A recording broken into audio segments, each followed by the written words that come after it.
taking off for 2 days, I almost died. No problem, Tina. Nancy's glad to do the rescue. Okay, what we're coming up to now is exterior of Tina's house, Nightmare on Elm Street. You see the front really only briefly in the movie, but what's cool is the actual alleyway where Freddy encounters Tina and vice versa is right around back. We're going to go try to check that out now.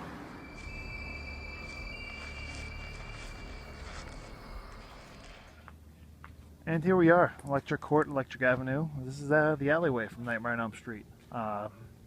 Freddy meets Tina here for the first time, and if you turn around right this way, you'll see right where Freddy actually makes his grand introduction, right there. I know it's very bright, but right on that green fence is where you see the shadow of his hat. And he comes down this way.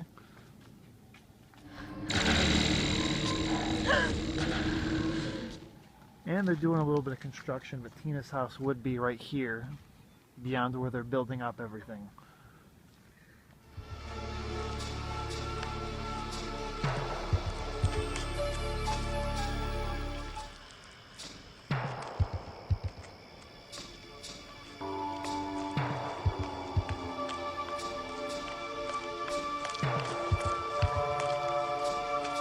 Public Library, LA.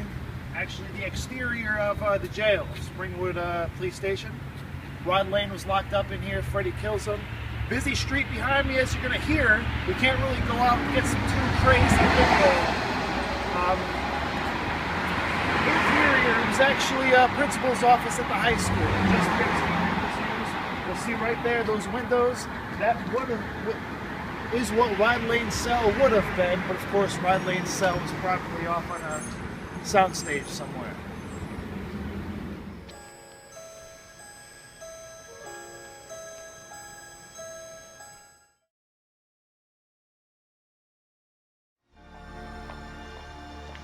Time to go, honey.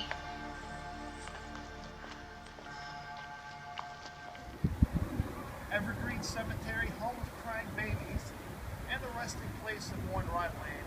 Right here in this exact very spot, young Heather Lane came, sat, and reflected, because the events of the past few days got a little too much for her. Parents wanted to find her some help.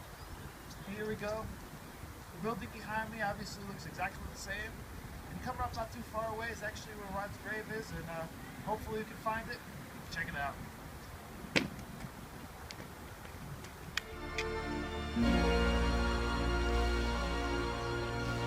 Ashes to ashes, dust to dust.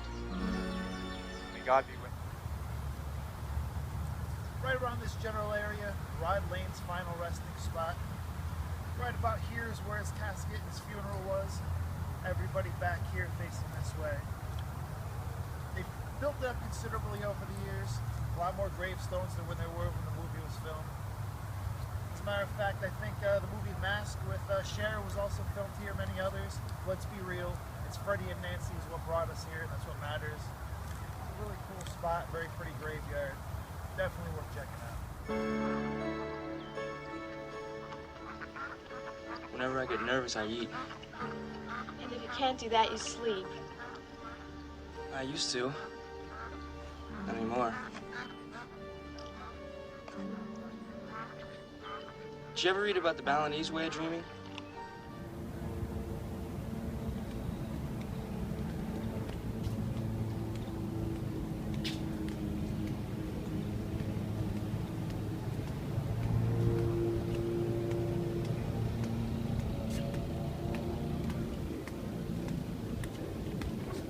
Nightmare on Elm Street. There's a bridge. Glenn and Nancy meet here for a round of burgers and a talk about being into survival. It's actually a pretty cool spot. Venice canals. Not too far away from where Tina's house in the alley is. Not too hard to find either. This is, I believe, the Linney Canal. There are actually about 8 bridges here. It's easy to forget or easy to get them mixed up, but Linney is the one you want. It's pretty awesome. It's beautiful. Definitely recommend coming and checking this place out.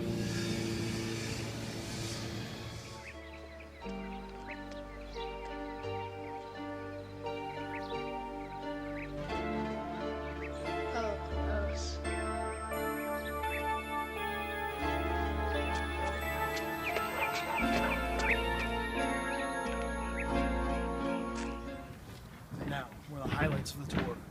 place I've been wanting to see more than anything else. Obviously, Nancy Thompson's house, Nightmare on Elm Street, 1428 Elm Street. What's cool is 1428 is the actual street number.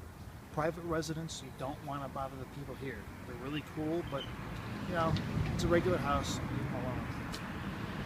Beautiful, it's exactly the same from the outside. Minimal interior shots done. And if you come across the street, Nancy's boyfriend's Glen house is exactly where you think it was. Still looks very much the same.